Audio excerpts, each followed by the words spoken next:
Hi, അസ്സലാമു അലൈക്കും. Welcome back. ഇന്ന് ഞാൻ വന്നിട്ടുള്ളത് ചായക്കടയിൽ നിന്നൊക്കെ ലഭിക്കുന്ന അതേ രുചിയിൽ തന്നെ നമുക്ക് പക്കവട വീട്ടിൽ തന്നെ എത്രയും പെട്ടെന്ന് തന്നെ തയ്യാറാക്കി എടുക്കാൻ പറ്റും. അപ്പോൾ നമുക്ക് ഇതെങ്ങനെയാണ് ഉണ്ടാക്കുന്നതെന്ന് കണ്ടാലോ. അതിന് മുന്നേ ആയിട്ട് എൻ്റെ ചാനൽ നിങ്ങൾ ആദ്യമായിട്ടാണ് കാണുന്നതെങ്കിൽ നിങ്ങൾക്ക് ഇഷ്ടപ്പെട്ടിട്ടുണ്ടെങ്കിൽ എൻ്റെ ചാനലൊന്ന് സബ്സ്ക്രൈബ് ചെയ്യാനും ലൈക്ക് ചെയ്യാനും മറക്കരുതേ. അപ്പം നമുക്ക് വീഡിയോയിലോട്ട് പോകാം. ഞാനിപ്പോൾ ഇതാ ഒരു ബൗളെടുത്തിട്ടുണ്ട്. അതിലോട്ട് ഒരു പകുതി സവാള അരിയുന്നത് ചേർത്ത് കൊടുത്തിട്ടുണ്ട്. ഇഞ്ചി ചെറിയൊരു പീസ് ചെറുതായിട്ട് ചോപ്പ് ചെയ്തത്, പച്ചമുളക് 1-2 ചേർത്ത് കൊടുക്കാം. മല്ലിയില കുറച്ച്, കറിവേപ്പില കുറച്ച് അധികം തന്നെ ചേർത്ത് കൊടുക്കാം. ഉപ്പ് 1/2 ടീസ്പൂൺ, മുളക് പൊടി 1/2 ടീസ്പൂൺ, മഞ്ഞൾപ്പൊടി 1/4 ടീസ്പൂണും കൂടി ചേർത്തിട്ട് നന്നായിട്ടൊന്ന് മിക്സ് ചെയ്ത് കൊടുക്കാം.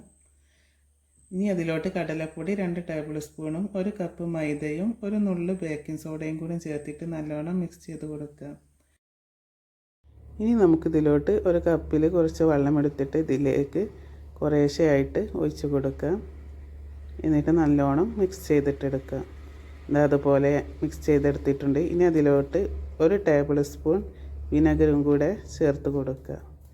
എന്നിട്ട് ഇതുപോലെയാണ് നമ്മുടെ ബാറ്റർ കിട്ടേണ്ടത് കേട്ടോ. നമുക്ക് ഇതൊന്ന് ഫ്രൈ ചെയ്തിട്ടെടുക്കാം. അതിനു വേണ്ടി ഇതുപോലെ ഒരു ചീനച്ചട്ടി അടുപ്പത്ത് വെച്ചിട്ട് അതിലോട്ട് ഓയിലോ വെളിച്ചെണ്ണയോ ചേർത്ത് കൊടുക്കാം. ഞാനിപ്പം വെളിച്ചെണ്ണയാണ് എടുത്തിട്ടുള്ളത് കേട്ടോ. ഇതുപോലെ അത്യാവശ്യം കുറച്ച് എണ്ണ ഒഴിച്ച് കൊടുക്കാം. എന്നിട്ട് നമ്മുടെ ബാറ്റർ ഉണ്ടല്ലോ, ഇതുപോലെ ഓരോ ടീസ്പൂണായിട്ട് ഇതിലോട്ട് ഇങ്ങനെ ചേർത്ത് കൊടുക്കുക.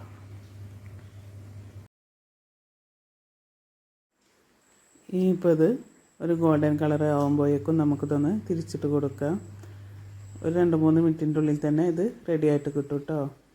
അപ്പോൾ അതാ 2 ഭാഗവും നന്നായിട്ട് തന്നെ കളറൊക്കെ മാറി നല്ലോണം കുക്കായിട്ട് വന്നിട്ടുണ്ട്. ഇനി നമുക്ക് എണ്ണയിൽ നിന്ന് നമുക്കിത് കോരി മാറ്റാം. എന്നിട്ട് ബാക്കിയുള്ളതും കൂടെ ഇതുപോലെ തന്നെ നമുക്ക് ചെയ്തെടുക്കാം.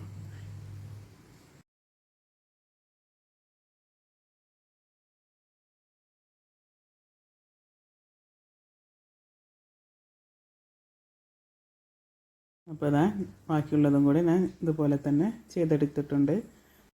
അപ്പോൾ ഇത്രയേ ഉള്ളൂ കേട്ടോ നമ്മുടെ സൂപ്പർ ടേസ്റ്റി ആയിട്ടുള്ള പക്കവടയുടെ റെസിപ്പി. എല്ലാവർക്കും തന്നെ പെട്ടെന്ന് തന്നെ ചെയ്തിട്ടെടുക്കാനും പറ്റും. അപ്പോൾ ഇത്രയേ ഉള്ളൂ ഇന്നത്തെ വീഡിയോ. എൻ്റെ ഈ വീഡിയോ നിങ്ങൾക്ക് ഇഷ്ടപ്പെട്ടിട്ടുണ്ടെങ്കിൽ എൻ്റെ ചാനലൊന്ന് സബ്സ്ക്രൈബ് ചെയ്യാനും ലൈക്ക് ചെയ്യാനും കമൻറ്റ് ചെയ്യാനൊന്നും മറക്കരുത് കേട്ടോ.